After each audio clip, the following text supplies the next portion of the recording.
It's hard to imagine the world of video games without the genre of car simulators and arcade racing. Need for Speed, Dirt, The Crew, Driver Club, Gran Turismo, Driver, and finally, Forza. All these games have long since established themselves in the niche of racing games. Although some of them had already fallen into oblivion, some have only started to lose their grip, but some are on the roll and have become the most popular games of the genre. And today we'll be talking exactly about games like this, or about Forza Horizon to be more precise. Don't forget to buckle up and hold on tight, because you're on Dragmatic and we're about to begin.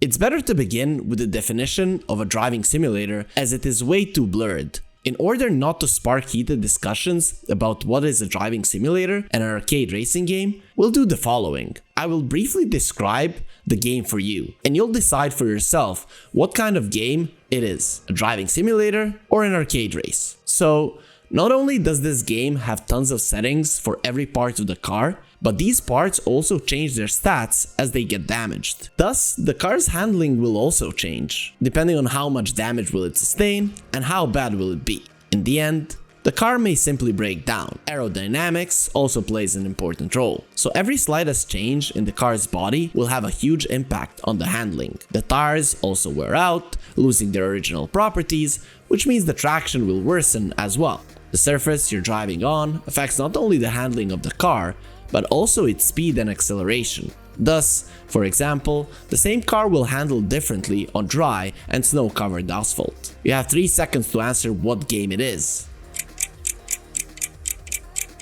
It's Forza Horizon 4. Okay, that one was obvious because of the title of the video, but let's be honest, for the vast majority of people, such description of the game is more fitting for a driving simulator rather than an ordinary arcade racing game. And as you may have already guessed, Horizon is an unusual arcade racing game. But how did Forza come to it? Is it true that hyperrealism kills all the fun in racing? And why do we love when video games trick us? Let's dig into it. To begin with, in arcade racing games, there are lots of so-called assistants. When you're speeding on the track, see a sharp turn and engage a controlled slide, you execute it perfectly and think that you're in full control of the vehicle, when in fact, you are not. In fact, a great deal of the job is done by these invisible assistants. Every car in the game has tons of them. For example, one of those assistants is the anti-lock braking system. It automatically detects when the player is driving too fast when approaching a turn and helps him keep the maximum braking force to smoothly enter it. As a matter of fact, these assistants are widely used in modern cars. Every year, the role of electronics in cars becomes more and more significant, while such assistants are most often found in electronic parts of the car. To put it simple, driving today becomes easier as cars become smarter. It's a win for all. For the drivers who think they're professional racers and don't even suspect that their car's smart filling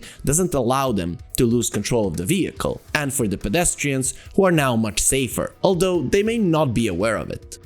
But I got carried away. All these conventionalities are inherent to arcade racing games, including Forza Horizon. Even if you drag every slider in the difficulty settings to maximum and turn off all the assistants, the game will still be an arcade. Yes, the car will now slide more often, the handling will become harder, and the tires will be wearing off, but still, it won't be a true driving simulator, because you'll still be able to win any race with your mouse and keyboard, even if you compete with the toughest drive avatars. But does it make the game worse? Not at all. In fact, this is one of Forza's key features. It is easily understandable and user-friendly. Even to me, a person very distant from real driving simulators, and even more so from the world of car industry, my acquaintance with Forza Horizon in general was just a lucky coincidence. Because, again, I'm not exactly a petrolhead. I've dedicated many hours of my life to the Need for Speed franchise, but temporarily switched to Burnout as the series went to shit. Having had enough of the absolute madness in Paradise City, I went straight to San Francisco to the Drive series. It was tough to get past the contrast. No wild speed races, no deadly head-on collisions, everything was very mundane. But after having savored Driver San Francisco long enough, I fell in love with it. It really is one of the best arcade racing games I've played in a long time. After beating it for the third time, I realized it was time to move on. And finally, after so many years, I decided to have a look at the Need for Speed series, at the newly made Heat. And I've got to say, I was pleasantly surprised at first. That romantics of nice street racing, police chases, and of course tuning. What a great tuning there was. But as soon as I tried out more than 2 or 3 cars, I remembered why I abandoned this series, because of the terrible car physics. Soon enough, I started noticing how literally everyone around me was praising Forza Horizon. And this is no exaggeration, literally everyone was going bonkers about it, from internet users on various websites to my close friends. I was unable to resist when they kept telling me, just try it, go on, try it. And so I did. The game won me over, but not immediately. At first I had to get used to the controls, because the car physics here were different from the ones in NFS Heat. So if you're a poor soul like me who decided to switch from NFS to something more serious, then listen carefully. At first, you might think, why the hell is driving here so hard? But that won't last long, and after 10 to 15 hours, you'll feel pretty confident whether you're using a gamepad or mouse and keyboard. Of course, it's much more pleasant and fun to play on a gamepad, as you will feel every slide, every crash, and the car in general will handle better. But I honestly have no idea what kind of magic is this, and what ritual did the Forza Developer Studios Playground games and Turn 10 perform, because even on the keyboard, their game is 1,000 times more pleasant to play than any other game of the genre. The first thing that catches your eye, especially after NFS, is the absence of levels on cars. How things were in Heat. You buy a car, which is say level 80, find a race with the desirable car level of 85, and effortlessly take first place. But if the level of the race is say 100 and your car is still level 80, then you have nothing to do there, apart from being left in the dust. So you replay the races you already won, farm the needed amount of credits, and buy improved auto parts to raise the level of your ride to secure yourself the first place in the new races.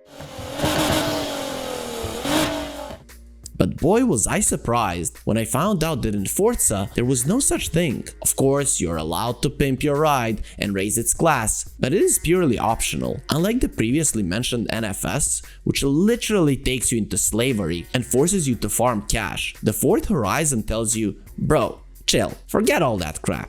To hell with the levels. See this ramp? Just jump off it at full speed. Forza constantly gives you all sorts of useful stuff while you're playing, whether it's the auto bonus, in-game currency, or influence points. It doesn't force you to play, it rewards you for it. And there's a lot of stuff to play, races of all kinds for any taste. Lengthy races on tracks, circuits, cross-country, dirt, drift zones, showcase events with airplanes, motorcycles, even trains. But the game's true pleasure is the freedom. Yes, it may sound odd, but the best part of this racing game is not even the race itself, but the free ride. Here, you can do whatever you want. Want to drift? Pick a car most suitable for drifting and go ahead. Drive around making controlled skids till you get sick. Tired of urban scenery? Take any off-roader and go tame the nearby fields and hills. The free mode is Forza's main edge, because the developers have worked hard to ensure that the player gets genuine pleasure from driving. And if I'm not mistaken, this is the main goal of any arcade racing game. If you're an introvert from head to toe, you'll feel great in single player mode, and the ghostly drive avatars will only remind you that the game has a multiplayer mode called Horizon Live. And even there, people will hardly disturb you. More likely, they'll just keep you good company. Personally, I'm not a big fan of the online mode, but when I do go there, I feel more than comfortable. One day, I wasn't in the mood to take part in races, so I decided to just go for a ride on one of my favorite cars and do some drifting while I'm at it. I found a small roundabout and started drifting like there's no tomorrow. About 5 minutes later, some guy joined me and we started drifting together. And after 15 minutes, there already were 6 of us. And we had a great time mindlessly driving all over the map. To think of it, it all started just with me wanting to drift. This is just an example of all the many things you can do at the Horizon Festival. This game is not exactly about the competitive spirit, although it's certainly there. It's more about the petrolhead subculture and the racing community in general. I've never felt this way anywhere else. Not because the previous games were so bad, but because Forza Horizon is really something new and unique.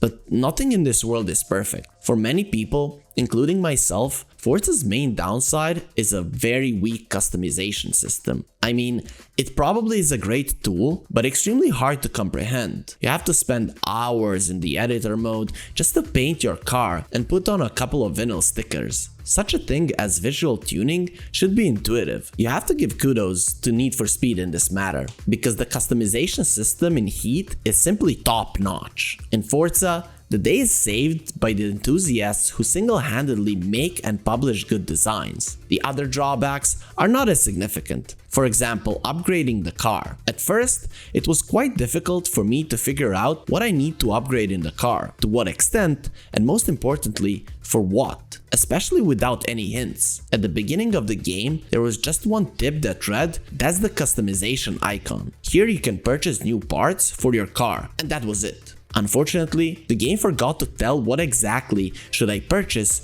and what for, but this is mostly my problem. Firstly, I'm a dummy when it comes to cars, so the game is not to blame. Secondly, I grew up playing NFS, where in order to improve the car, you just had to mindlessly buy and install all the best parts. The algorithm is rather simple, but it didn't work in Forza. In Horizon, you can't just push your car to the limit by simply buying all the expensive parts. It won't do any good. It will only raise the class of the car.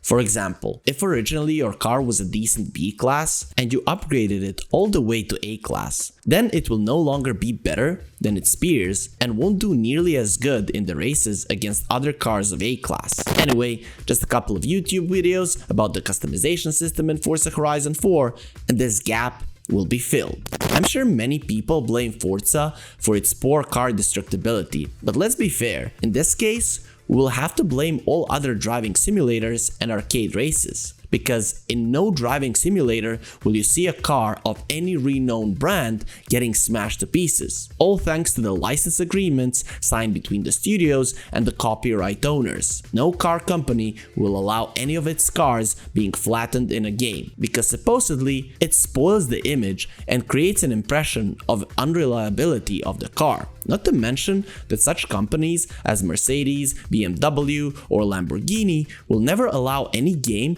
to use their cars to hurt people, even if it's all virtual. That's why you'll never see licensed cars in GTA or Watch Dogs. You know, mass accidents in downtown Los Santos probably won't be a great advertising campaign for BMW or any other brand. Speaking of which, my surprise was all the greater when I found out that Porsche not only allowed the developer from CD Projekt Red to add their car to Cyberpunk, but also positioned it as an advertising campaign. The last underwhelming moment for me was the game's soundtrack. It's fair to say that the entire Horizon series has big problems with music, as it is absolutely bland. It is all the more sad when contrasted with such fantastic gameplay and graphics, because such a game deserves the most amazing and lively soundtrack, and the only song that I liked in the whole game can be heard only in the main menu.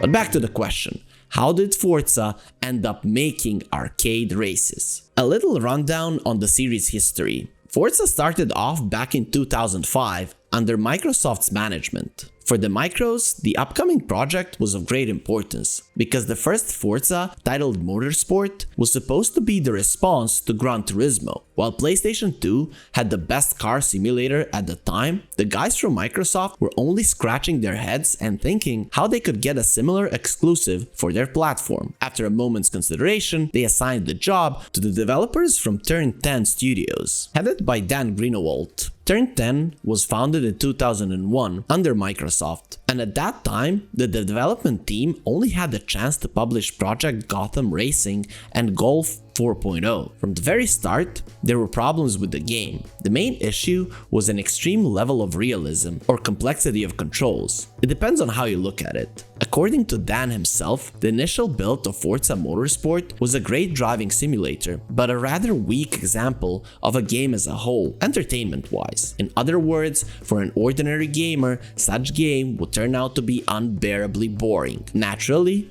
the developers had to somehow find a way out of the situation, and rescue came in the form of a third-party studio which had previously worked on Nintendo Pokemon. Together, they created the Drivatar technology, a car-driving AI. This AI analyzed the behavior of real players and thus learned new patterns. Today, this is hardly surprising, but when the first Forza Motorsport came out, it was really cool. Speaking of the game's release, after 2 years of development and as much as 3 delays, the game was finally released in 2005. The game got both commercial success and general recognition. Players appreciated the hard work of the developers, praising the project for the excellent balance between the relative approachability for beginners and great satisfaction for the genre's fans. Yes, the sales were far from those of the competitor, Gran Turismo, but still impressive for a debut. And most importantly, Microsoft and Turn 10 Studios passed their challenge with flying colors. Now the Xbox console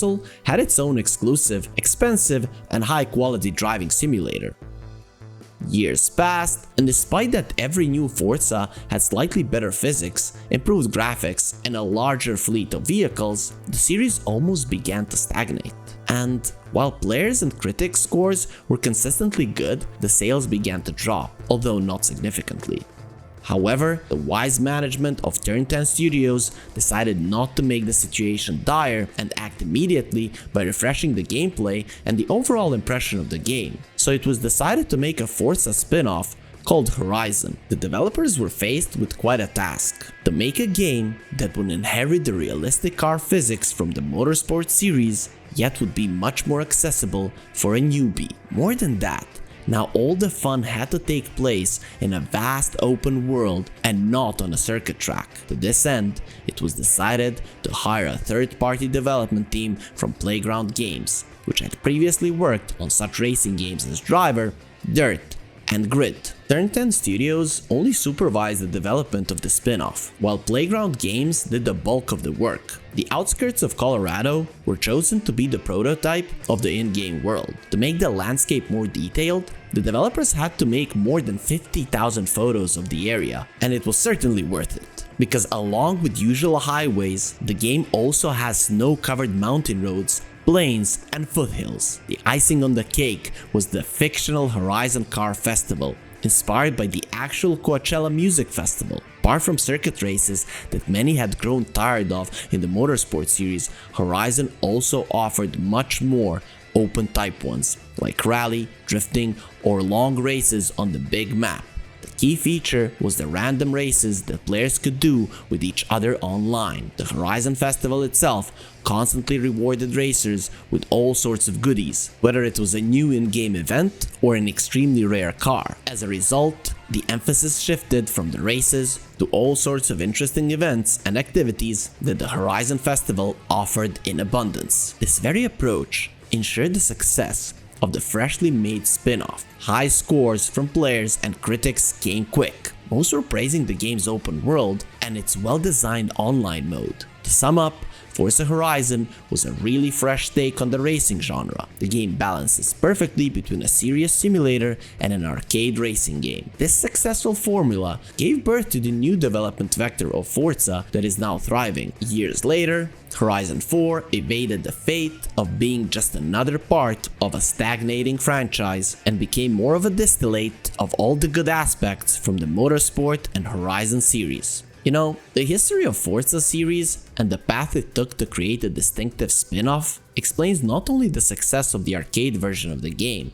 but also why Forza Horizon is the most approachable driving simulator. What is the main problem with almost any serious driving sim? Let's take the best ones: Grid, Assetto Corsa, Dirt Rally, Project Cars, even Gran Turismo and Forza Motorsport. they are all boring. It's the hyper-realism that kills all the fun for me and for millions of other players. I know, die-hard fans of realistic racing just had a mini heart attack and are now rushing to write an angry comment, but for most gamers, that's just how it is. But don't get me wrong, there's nothing bad in the fact that games with such extreme levels of driving realism exist. It's great actually, because this kind of games only push the industry forward. Thanks to them, arcade races get better and more elaborate. This is why it's becoming increasingly difficult for an average player to distinguish between a driving simulator and an arcade racing game. Just 15 years ago, in order to simulate driving process in a game, all you had to do was to add 4 wheels and a body, while now there are tons of nuances, from the weight of the body and tire pressure to the state of asphalt on the track. The key to success is to find balance, the happy middle ground where almost everyone will feel comfortable. The world has seen many really good racing games: NFS, Project Cars, Driver, Gran Turismo, Dirt. But as for today, the first place in this race and the general recognition as the most user-friendly driving simulator rightfully goes to Forza Horizon 4. By no means shall it be considered a full-fledged and serious driving sim, more like an arcade racing game on steroids, which shows everyone else how it's done when it comes to entertaining players. But here's a wise piece of advice: play the games you like and enjoy the process. Thanks so much for watching. What are the differences between a driving simulator and an arcade racing game? And what is your favorite game of this genre? Share with us in the comment section. Be sure to subscribe, smash the bell button, and leave a like. Stay tuned.